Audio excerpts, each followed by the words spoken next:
Greg was diagnosed with Parkinson's disease on the very day he retired. I'd been living in Australia for 8 years when we met. He was an associate professor at the University of Sydney, where he worked in curriculum development for the School of Medicine and the School of Pharmacy. I thought he was the smartest guy in the room and found his intellect and confidence disarming. He was quiet, modest, and measured next to me, the loudmouth, blunt, and loquacious American. Whenever I speak before thinking, he likes to say, "Well, there's another one for your tombstone," to which I generally reply, "I'm tired of being the smart one. I want to be the pretty one." Truth is, I was neither. With Parkinson's, things become progressively smaller and slower, like handwriting, balance, voice, smell, facial expression, and thought processes. Falls are common. When I struggle with these changes, it's the thought of Greg slowly receding from me that scares me the most. I hoped I'd have the strength to be there for him as he'd always been there for me. I'd seen people I deeply love recede before when I coordinated care for my parents' dementia. I'd begged them to come to Australia for years where I could look after them, but they were unwilling to leave everything they'd known.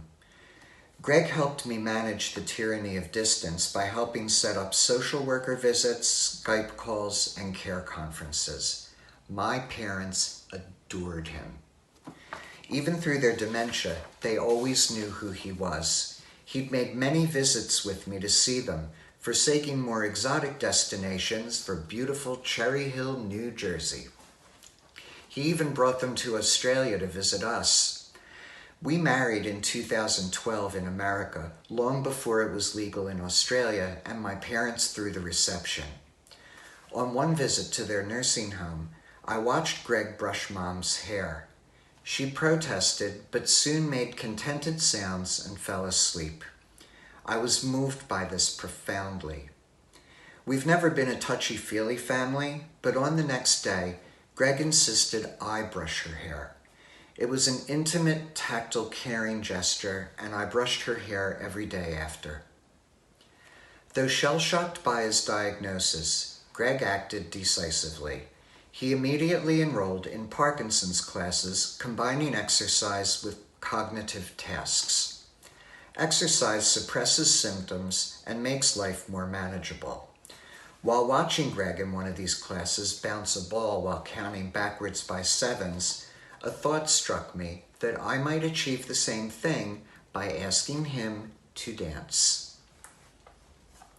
I had learned to partner dance in nightclubs during the disco era from my friend Robert, a legendary street dancer. He encouraged me to audition for a ballroom dancing job, and I ended up teaching for a decade. I can still hear his mantra, "This is your life, not the dress rehearsal." He lived a fiercely confident life and experienced everything on the menu. Robert was the first friend I lost during the AIDS crisis in the 80s. Greg was not the ferociously confident dancer Robert was. In our first dances together in our living room, he was reluctant, clumsy. He cut the first few sessions short, obviously frustrated, but eventually he relaxed.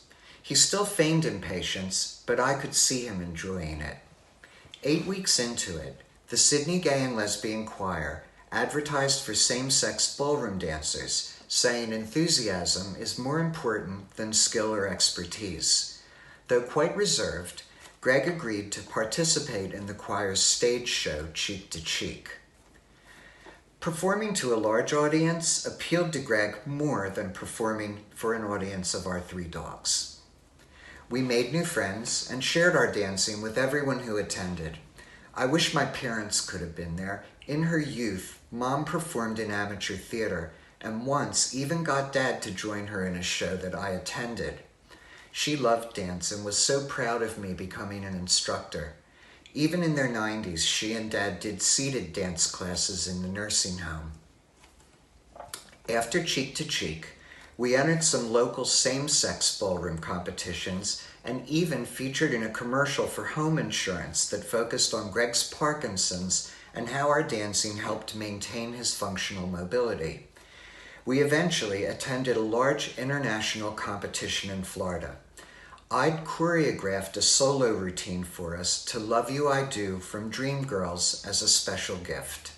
It was a labor of love, and Greg put everything into learning it.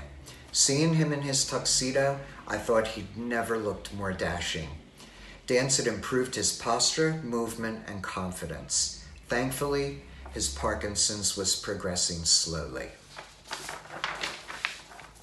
In 2017, there was a renewed push for marriage equality in Australia, and the public debate was divisive. Hate-filled, misleading posters were put up around town, pro-equality materials were vandalized, and homophobic graffiti appeared. We attended rallies and protests, donated what we could, and signed petitions. Following a call-out from the Yes campaign, we wrote a letter to Parliament sharing our experience with discrimination in Greg's retirement pension. Greg feared that if he died first, I wouldn't be legally recognized as his retirement beneficiary. The pension required extensive and intrusive proof of our relationship that was not required of married couples. He asked me to help him gather and submit these in advance, but the pension repeatedly refused them. "How can they get away with this?" Greg asked, pacing angrily.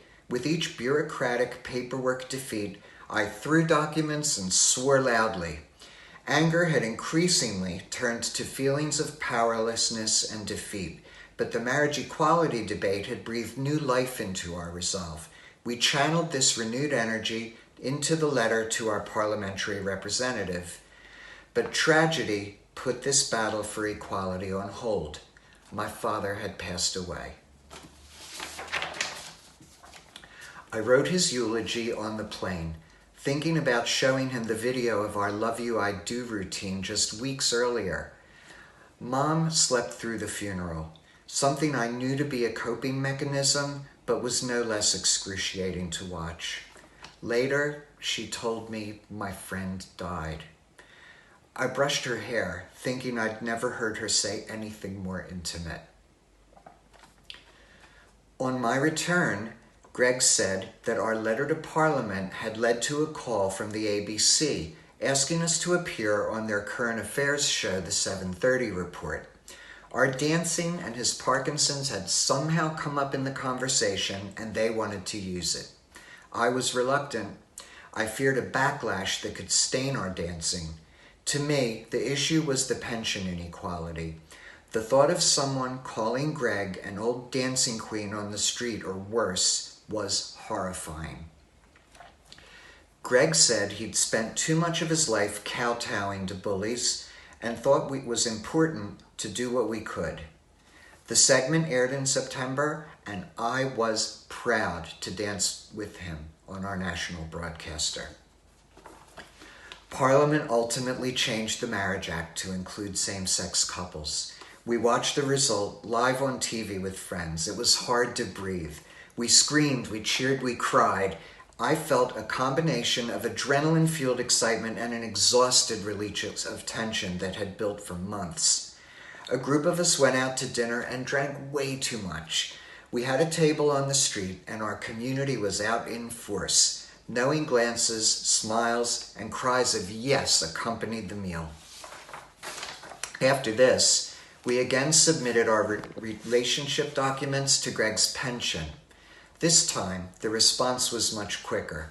It said in part, based on the documentation provided, if the relationship is continuous up to the date of Mr. Ryan's death, Mr. Levitt would be approved as the eligible spouse. We wouldn't expect that we would need to request any additional documentation. Our dancing had played a role in the win. Greg felt relieved and vindicated, but through our victories, the effects of Parkinson's remained with us. Greg told me he'd been hallucinating, but had kept it to himself. We were in bed, and he whispered to me there was a woman on the couch. He said to be quiet so she wouldn't hear us. I stared at the ceiling until morning. I became familiar with a recurring cast of characters that shared our home. One day I was shopping when Greg phoned in a panic. The orange woman was in the house, he said. She was screaming, "I'll kill you, I'll kill you." He spoke of a boy on the balcony with a knife and described a smell of rot and decay in the air. I stayed on the phone with him until I arrived home to find him in the back bedroom, having barricaded himself in with the sofa. I drew a bath and sat with him until he was calm. It turned out one of Greg's drugs had set off the hallucinations. By Christmas, thankfully, they were gone. During this time, a nurse familiar with our history said, "Dance with him." It occurred to me that we hadn't danced together in months, so just as it started years before, we began dancing together in our living room. It was intimate, tactile, and caring, just like brushing someone's hair. It brought a joy and normalcy to an upside-down world and reminded us we were there for each other. We don't know what lies ahead, but we dance. Thank you.